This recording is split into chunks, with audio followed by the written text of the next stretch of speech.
તો એઆઈએમઆઈએમના ઓવેસીએ શપથ બાદ વિવાદ થયો છે। આજે તેમણે શપથ લીધા હતા, જો કે તેમના શપથ બાદ વિવાદ એટલા માટે સર્જાયો છે કારણ કે તેમણે જય ફિલિસ્તીનનો નારો લગાવ્યો। જી હા, આજે સત્રનો બીજો દિવસ છે। આજે પણ ઘણા બધા સાંસદોએ શપથ લીધા હતા। તે દરમિયાન ઓવેસી પણ શપથ લેવા પહોંચ્યા હતા, જો કે શપથ લીધા બાદ તેમણે જય ફિલિસ્તીનનો નારો લગાવ્યો। લોકસભાના સાંસદ પદના શપથ લીધા, જો કે તેમના શપથ બાદ હવે હંગામો પણ મચ્યો છે। ભાજપ સાંસદ શોભા કરંદલાજાએ વિરોધ કર્યો છે। કાર્યવાહીમાંથી આ શબ્દ હટાવવામાં આવ્યો છે। હૈદરાબાદથી એઆઈએમઆઈએમના સાંસદ છે ઓવેસી કે જેમણે જય ફિલિસ્તીનનો નારો લગાવ્યો હતો।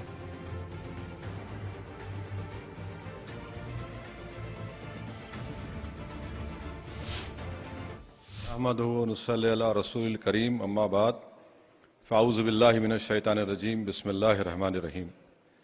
मैं असदुद्दीन ओवैसी, जिसे लोकसभा का रुकन मंतखब किया गया है, अल्लाह के नाम से हल्फ उठाता हूँ कि मैं भारत की आइन पर जो क़ानून के मुजब तय पाया है एतक़ाद रखूँगा, उसका वफ़ादार रहूँगा। मैं भारत के इक़्तिदार आला और सालिमियत को बरकरार रखूँगा और जिस ओहदे को मैं संभालने वाला हूँ इसके फ़राइज़ और वफ़ादारी से अंजाम दूँगा। जय भीम, जय मीम, जय तेलंगाना, जय फ़लस्तीन, तकबीर, अल्लाहु अकबर।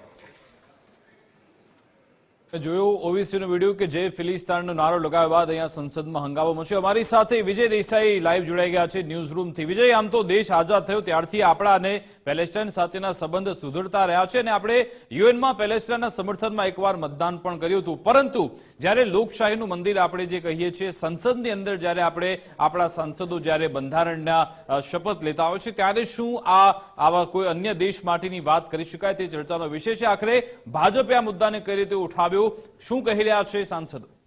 બિલકુલ, આ એક પ્રકારે કહી શકાય ભાજપની દ્રષ્ટિએ તો વિવાદિત નારો છે, કારણ કે શપથ ગ્રહણે માત્ર તમે જનતાના પ્રતિનિધિ ચૂંટાયા છો તો તેના માટે નવનિર્વાચિત થયા બાદ તમે આજે આધિકારિક રીતે શપથ લીધા બાદ તમે સાંસદ તરીકે કાર્યાન્વિત થવાના છો, ત્યારે તેની અંદર આ પ્રકારના કોઈ દેશને સાર્વભૌમત્વને લઈને જો નારેબાજી અથવા તો નારો પોકારવો એ ક્યાંક ને ક્યાંક યોગ્ય રહેતું નથી બંધારણીય દ્રષ્ટિએ, કારણ કે ભારતીય જનતા પાર્ટીના જે સાંસદ શોભા કરંદલાજે આ નારાને લઈને ત્યાં સંસદની અંદર વિરોધ ઉઠાવ્યો, જો કે ત્યારબાદ જે પ્રોટેમ સ્પીકર છે તેમણે એને કાર્યવાહીમાંથી હટાવવાનો આદેશ કર્યો, પરંતુ તેને લઈને હવે વિવાદ વકર્યો છે, કારણ કે ઓવેસી પોતાના નિવેદનોથી હંમેશા માટે ચર્ચામાં રહેતા હોય છે। એક તરફ તેમણે સંસદમાં પ્રવેશ વખતે એવું કહ્યું કે સંવિધાન બચાવવા માટે અમે ગમે તે કરીશું, સંવિધાન બચાવવું અમારી પ્રાથમિકતા છે।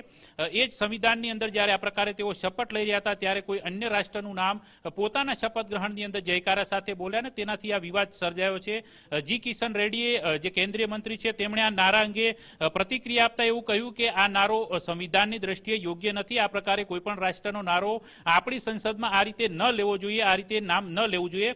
હા, બની શકે છે કોઈ દેશ ઉપર ચર્ચા ચાલતી હોય અને સંસદની અંદર ચર્ચા ચાલતી હોય એ દરમિયાન તમે આ પ્રકારે કોઈ રજૂઆતો કરો તો એ યોગ્ય રહેતી હોય છે, પરંતુ દેશના નામ સાથે અને અન્ય નારેબાજી સાથે તો પછી સંસદની જે મર્યાદા છે તે મર્યાદા કયા પ્રકારે જળવાશે તેને લઈને પણ સવાલ છે, કારણ કે સંસદીય કાર્યમંત્રી કિરણ રિજિજુએ પણ આ અંગે પ્રતિક્રિયા આપી છે કે આ પ્રકારે નારો ન પોકારવો જોઈએ। જી કિશન રેડ્ડીએ તો ત્યાં સુધી કહી દીધું છે કે જનતાએ આ પ્રકારે જે નારેબાજી કરતા જે આ કેટલાક લોકો છે તેમને હવે ઓળખવાની જરૂર છે, પરંતુ ન માત્ર ઓવેસીનો અન્ય પણ એક થોડી વાર પહેલા જ આ પ્રકારે શપથ ગ્રહણની અંદર ભાજપના એક સાંસદ છે બરેલીથી છત્રપાલસિંહ ગંગવાર, તેમણે પણ હિન્દુ રાષ્ટ્રની જે એ પ્રકારનો એક નારો પોકાર્યો છે, જો કે તેની સામે પણ સાંસદોએ સવાલ ઉઠાયા છે। એટલે કે હવે સંસદની અંદર આ સમરાંગણ કયા પ્રકારનું થવા જઈ રહ્યું છે, કારણ કે જનતાના પ્રતિનિધિઓ ચૂંટાઈને હજી તો જનપ્રતિનિધિ તરીકે આધિકારિક રીતે જ્યારે શપથ લઈ રહ્યા છે ત્યારે તેમણે આ નારેબાજીની અંદર જ જનતાના પ્રશ્નો કદાચ ક્યાંક અટવાઈ ના જાય એ પણ જનતાએ જોવાનું રહેશે।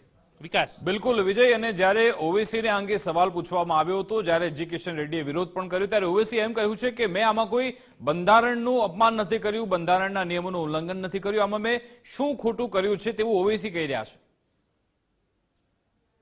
ગ્રહણ બાદ તેઓ જ્યારે બહાર નીકળ્યા ત્યારે મીડિયા સાથે તેમણે સ્વાભાવિક રીતે ચર્ચામાં કહ્યું કે આમાં કશું ખોટું નથી, મેં સંવિધાનનું કોઈ ઉલ્લંઘન કર્યું નથી। આમ તો તેઓ બેરિસ્ટર છે, 5મી વખત સાંસદ બનીને આવ્યા છે હૈદરાબાદથી, એટલે બંધારણનું તેમને જાણકારી છે, પરંતુ કયા પ્રકારે તે આ પ્રકારે જે નારો બોલવો તે કેટલો યોગ્ય છે તે ચર્ચાનો વિષય છે, કારણ કે ફિલિસ્તાન એટલે અત્યારે જે પ્રમાણે યુદ્ધની જે પરિસ્થિતિ ચાલી રહી છે તેને લઈને ભારતનું સ્ટેન્ડ ક્લિયર છે. જે વર્ષોથી આપણી પરંપરા પ્રમાણે સરકાર દ્વારા જે કરવામાં આવે છે તે બધું વૈશ્વિક દ્રષ્ટિએ યોગ્ય છે, પરંતુ સંસદની અંદર તમે માત્ર શપથ લેવા માટે આવો છો ત્યારે આ પ્રકારનો નારો કેટલો યોગ્ય છે એ અત્યારે ચર્ચાનો વિષય બન્યો છે. વિકાસ બિલકુલ, અને સવાલ એ પણ છે કે આ આખી ઘટનાને રાજકીય રંગ કેમ આપવામાં આવી રહ્યો છે, કારણ કે જે વિદેશ નીતિ છે, આપણું જે વિદેશ મંત્રાલય છે તે બાબતની જે બાબતો ધ્યાનમાં રાખીને તે દેશને સમર્થન આપવું કે ના આપવું તે પછી વૈશ્વિક મંચ પર તે નિર્ણય લેવાતા હોય છે, પરંતુ જ્યારે સંસદની અંદર આ રીતે જ્યારે જય ફિલિસ્તાનનો નારો આપવામાં આવે છે એટલે સીધો જ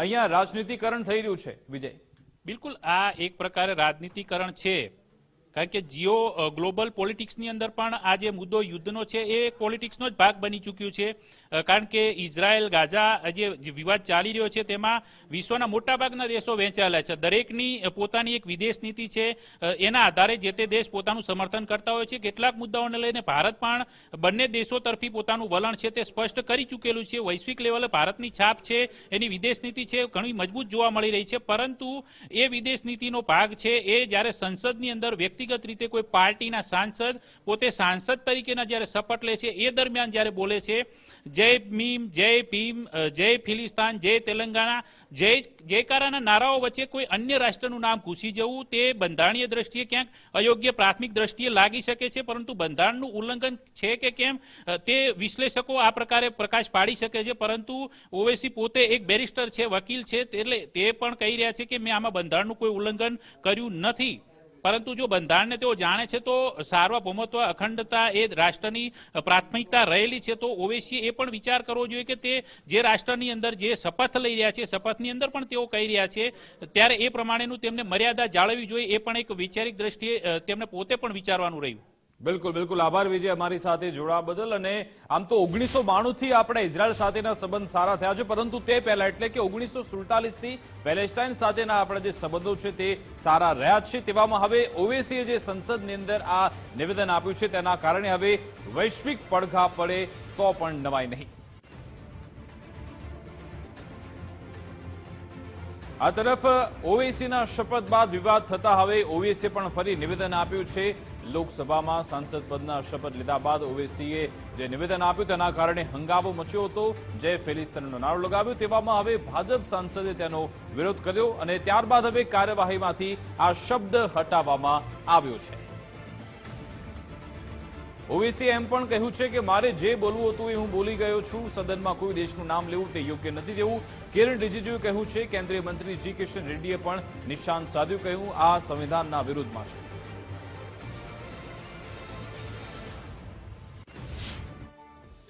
जय भीम, जय मीम, जय तेलंगाना, जय फलस्तीन.